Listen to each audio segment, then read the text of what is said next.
쉿! 엄마 아빠는 내 마음도 모르면서 알다가도 모를 아이 마음. 자녀에 대한 모든 고민을 속 시원히 풀어드립니다. 내 아이를 부탁해.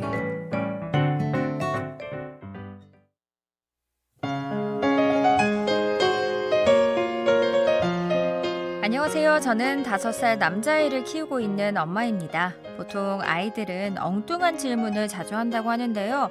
저 역시 아들의 질문이나 이야기들이 너무 엉뚱하고 황당해서 당황할 때가 있어요. 하지만 아이의 질문을 무시하거나 말이 안 되는 이야기라며 핀잔을 주기보다는 현명하게 답해주는 부모가 되고 싶어요. 그러다 보니 성의껏 대답해 주려고 노력하는데 제가 요령이 없어서인지 엉뚱한 질문에 대한 대답이 말장난으로 끝나버리곤 합니다. 아들의 질문을 그저 웃고 지나가는 말장난 정도로 넘어가도 되는지 궁금합니다. 내 아이를 부탁해서 알려주세요. 자녀에 대한 고민을 시원하게 풀어보는 시간입니다. 내 아이를 부탁해. 이 시간 함께 해주시는 순천제일대학교 유아교육학과 강숙현 교수와 함께 이야기 나눠봅니다. 교수님 안녕하세요. 안녕하세요. 네, 저는 오늘 사연을 나름 귀엽게 들었는데요. 질문이 많다는 건 좋은 게 아닌가 싶거든요. 교수님께서는 어떻게 들으셨나요? 저도 아이들 기르면서 엉뚱한 질문 많이 해서 당혹해하기도 했고요. 또 답하기 어려울 때도 많이 경험했습니다. 질문이 많은 것은요. 실은 아이들이 듣기가 좀 부족해서 자기가 하고 싶은 말만 하는 경우가 있기도 하지만요. 왕성한 호기심이나 또 친구들 앞에서 좀 관심받고 웃겨보려고 하는 그런 욕구가 강할 때 나타나기도 하고요. 대부분은 이 시기가 지적 능력이 아주 비약적으로 발달하는 중요한 시기이다 보니까 보는 시각과 발상이 좀 달라서 질문을 많이 합니다. 특히 말을 하기 시작하면서 이거 뭐야, 저거 뭐야 이렇게 단순한 형태의 질문이 점점점 이제 복잡해지기 시작을 하거든요. 맨 처음에는 그냥 꽃이야 뭐 이렇게 대답하면 끝이 나겠지만 아이들의 호기심이나 이해의 욕구가 성장하다 보면요. 꽃이야? 왜 꽃이야? 하면서 또 다음 질문이 이어지고 그 다음 질문이 이어지고 이렇게 궁금한 질문들이 꼬리에 꼬리를 물면서 이어집니다. 이럴 때 이제 부모님들이 당혹해하시고 어떻게 대답을 하지? 처음에는 활발하게 대답을 해주시다가 나중에 갑자기 그만 좀 물어봐 하고 피로감에 짜증을 내시는 경우도 많아지게 됩니다. 네, 아무래도 오늘 사연의 주인공인 어머님께서는 이 하나만한 대답이 대화가 되는 게 좀 걱정이신 것 같아요. 네, 그렇습니다. 동문서답이어도 좋으니 실은 그 질문에 대한 대답을 이어져 가게 하는 것이 가장 좋은 방식일 것 같아요. 대화를 질문으로 채워가는 거죠. 제가 아이들이 질문이 많아지는 것은 새로운 현상에 대한 호기심 이런 것들이 늘어나서 그런다고 말씀드렸잖아요. 네. 새로운 현상에 대한 호기심, 사물에 대한 흥미, 이런 관심 이런 것이 바로 아이들로 하여금 생각을 많이 하게 만들어주는 것이거든요. 그만큼 인지 기능이 발달하고 있다 이렇게 생각하시고 그 질문을 하게 되었을 때는 대화로 연결을 해주시면 좋겠습니다. 특히나 이렇게 알고 싶고 배우고 싶다는 적극적인 의사표시를 했을 때 바로 이때가 교육의 최적의 출발점이 될 수 있거든요. 엄마를 괴롭히려는 것이 아니에요. 근데 이제 이 아이가 나를 괴롭히려고 하나? 이런 그 생각이 들게 됩니다. 그렇다면 부모님께서는 어떻게 반응해 주는지가 중요하다고 볼 수 있겠네요. 그렇습니다. 아이들의 질문에 대해서 어른들이 어떻게 대하느냐에 따라서 아이들의 인지적인 사고 체계가 완전히 다르게 발달을 합니다. 예, 유아기에는 주로 이제 질문이 많아지면서도요. 어떤 질문을 하게 되냐면 세상에 대해서 알아가는 시기이기 때문에 아이가 접하는 모든 상황이 다 질문거리가 됩니다. 그런데 이제 이걸 크게 좀 범주를 나눠보면요. 자연에 관한 질문하기도 하고요. 자기 자신에 대한 질문, 또 가족, 또 사람들, 사회, 문화 이렇게 점점점 범위가 확대되어 가거든요. 자기가 생활 속에서 경험한 모든 것들이 궁금하고 신기하기 때문에 시간과 장소를 가리지 않아요. 생각나는 대로 물어봅니다. 또 때로는 어른들처럼 이걸 질문해야 할 것, 하지 말아야 할 것 구분하지 않고 그냥 물어봅니다. 그래서 웃음이 나오는 질문부터요. 별것도 아닌 것을 굉장히 궁금해하기도 하고 또 한 번 궁금해서 물어본 것을 또 묻고 이렇게 되물어보기도 합니다. 네. 강아지는 뭐 왜 말을 못하는지, 아침에 해가 왜 뜨는지, 구름이 왜 움직이는지 이런 것들에 대해서 궁금할 수 있을 것 같은데 사실 대답하기가 정말 어려운 질문인 것 같거든요. 부모님들은 어디에서부터 설명을 해줘야 할까 고민이 될 것 같아요. 네, 아이들의 질문이 너무나도 창의적이고 어른들이 생각할 때는 헛웃음이 나오는 질문들도 하죠. 이럴 때 부모의 대화 형태가 중요하다고 말씀드렸는데 기본적으로는요. 아이들의 창의적인 유능감을 마음껏 발현시킬 수 있도록 또 아이가 생각한 것을 포기하지 않고 자유롭게 표현할 수 있도록 하는 분위기를 만들어주시는 게 중요하실 것 같습니다. 어른들의 입장에서는요. 실은 이거 다 받아주기도 너무 귀찮고 또 감정적으로 화가 나고 짜증이 나시기도 하거든요. 게다가 대답해 주기에는 너무 복잡하고 또 내가 알지 못해서 어려운 경우도 있어요. 그래서 이럴 때 아이를 비웃거나 혹은 면박을 줘버리거나 또 아이에게 바보 같다고 이렇게 부끄럽게 생각하도록 해주시면요. 아이는 이제 포기해버리고 맙니다. 그래서 성의를 가지고 진지하게 받아주셔야 돼요. 아이가 이 질문을 왜 하지? 이렇게 해서 함께 생각해 주시고 아이의 마음을 헤아려 주시는 것이 지혜로운 엄마라고 말씀드릴 수 있겠습니다. 만약에 이제 강아지는 왜 말을 못하지? 라고 물어봤다면 엄마는 그런 생각을 못 해봤네. 강아지만 아는 말들이 있을까? 뭐 이렇게 질문으로 또 채워주신다거나 이렇게 하면 아이는 또 곰곰이 생각을 해보겠죠. 비웃음을 당할 거라는 두려움으로 더 이상 질문을 하지 못하게 만드는 거, 호기심이나 나의 궁금증을 그냥 그 생각 자체를 피해버리게 만드는 거, 이것이 바로 아이들의 창의성을 쇠락하게 만들어주게 됩니다. 진지하게 성의 있게 대답해주는 엄마에게서 성장한 아이는요, 행복한 마음을 기르겠죠. 또 창의적인 사고를 자유롭게 발현을 해보는 그 경험이 아이에게는 굉장히 중요한 자양분이 됩니다.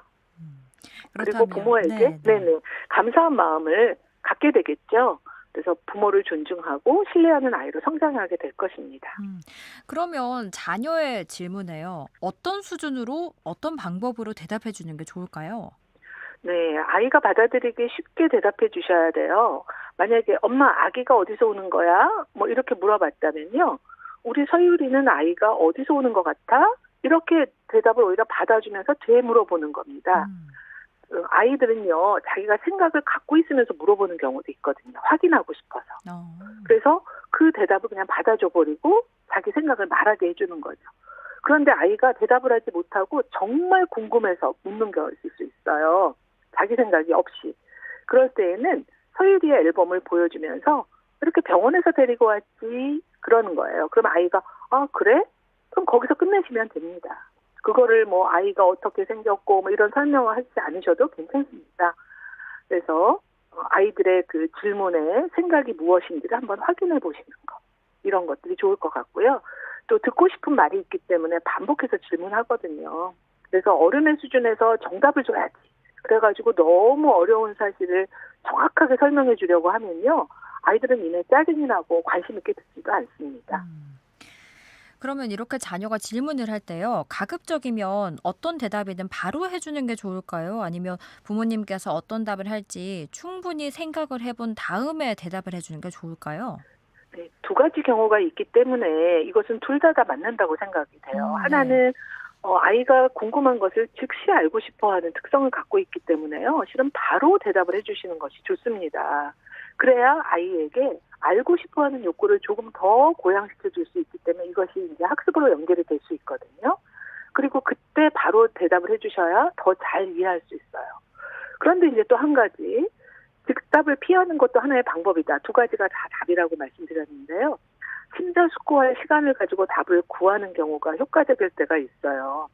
정확한 답을 줘야 될 때가 있죠. 이것은 좀 더 조사를 해보고 찾아서 그리고 부모도 이 답을 알 수 없을 때 이럴 때는 함께 찾아가야 되니까 즉답을 하는 것보다는 같이 찾아보게 하는 것이 더 좋을 수가 있겠습니다. 그리고 아이들이 엉뚱한 대답을 하기도 하거든요. 굉장히 비논리적이고 허황된 대답을 하기도 합니다. 왜냐하면 아이들의 생각 자체가 그러기 때문에. 그래서 그때는요. 너 뭐 그런 엉뚱한 생각을 해? 라고 하시지 말고 아이가 생각한 그대로를 받아주시는 거예요. 아이는 시간이 지나면서 자기가 엉뚱하고 이상한 생각을 했던 것을 기억을 해냅니다. 그리고 그때 받아주었던 엄마에 대한 고마움이 이 세상을 바라보는 시선으로 그리고 다른 사람을 바라보는 그 마음으로 자라게 됩니다. 그래서 다른 사람과 더불어 따뜻하게 살아가는 힘의 씨앗이 되어줄 거예요. 엉뚱한 대답을 했다고 해서 아이를 이상하다고 표현하지 않는 것, 이것이 더 중요할 것 같습니다. 그럼 만약에 아이의 질문에 대해서 부모님께서 답을 잘 모르는 상황이 생긴다면 이때는 어떻게 하는 게 좋을까요? 아이의 질문에 대한 답을 잘 모르실 때는요, 걱정하지 마시고요. 함께 관련된 자료를 찾아보시는 겁니다. 뭐 책을 찾아보실 수도 있고요. 인터넷을 뒤져보실 수도 있고요. 누군가에게 잘 아는 분야의 사람에게 물어보실 수도 있겠죠. 또 어떤 사물에 대한 것이라면 실물을 함께 잘 관찰해 보시는 것도 좋습니다. 뭐 예를 들어서 아빠 왜 뱃속에서 꼬르륵 소리가 나? 지렁이도 잎하고 똥꼬가 있어? 뭐 이렇게 물어볼 때가 있어요. 그러면 아마 배우신 거지만 이걸 어떻게 체계적으로 설명하기가 좀 어렵다. 그럴 때에는 글쎄 왜 그럴까? 한번 찾아볼까? 하고 이제 이렇게 해주시면 좋겠고요. 아니면 엄마 아빠도 지금은 잘 모르겠어. 근데 이거 궁금증 꼭 찾아보자 해갖고 메모를 좀 해주시면 좋을 것 같아요.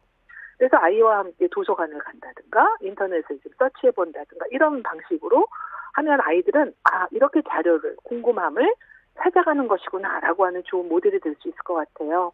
근데 이제 메모를 한다고 할 때 요즘은 종이와 펜을 항상 들고 다니시는 게 아니잖아요. 네. 그래서 텍스트로 이렇게 메모를 하시는 것도 좋지만 저는 요즘 핸드폰 다들 갖고 계시니까 영상으로 이것을 메모를 남겨놓는 거예요. 아이에게 너가 궁금한 거 말로 해봐. 엄마가 영상으로 찍어줄게 하고 찍어주셔도 좋고 어머님이 음성으로 남기시는 겁니다.